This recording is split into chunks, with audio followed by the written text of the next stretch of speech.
রাজ্য জুড়ে জোর কদমে চলছে এসআইআর এর কাজ। তারই মাঝে ভর সন্ধ্যায় বারাসাতের রেললাইনের পাশ থেকে উদ্ধার গুচ্ছ গুচ্ছ ভোটার ও আধার কার্ড। পাওয়া গিয়েছে বেশ কয়েকটি রেশন ও প্যান কার্ডও। কোথা থেকে এই পরিচয়পত্রগুলি এলো তা এখনো পর্যন্ত স্পষ্ট নয়। ওই নথি আসল নাকি নকল সেই বিষয়টি খতিয়ে দেখা হচ্ছে। এসআইআর আবহে নথি লোপাটের চেষ্টা কেন করা হলো তাও ভাবাচ্ছে তদন্তকারীদের। প্রত্যক্ষদর্শীরা জানিয়েছেন, আধার ও ভোটার কার্ড ছাড়াও ঘটনাস্থলে পড়েছিল রেশন কার্ড। মনে করা হচ্ছে পরিচয়পত্রগুলি সবই নকল। আসল হলে কেউ এভাবে রেললাইনের ধারে নর্দমা ও তার পাশে জঞ্জালের স্তূপে ফেলে যেতেন না।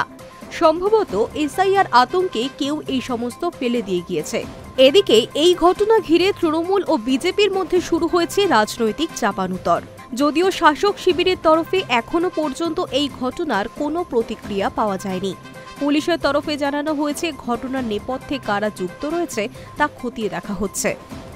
High News network.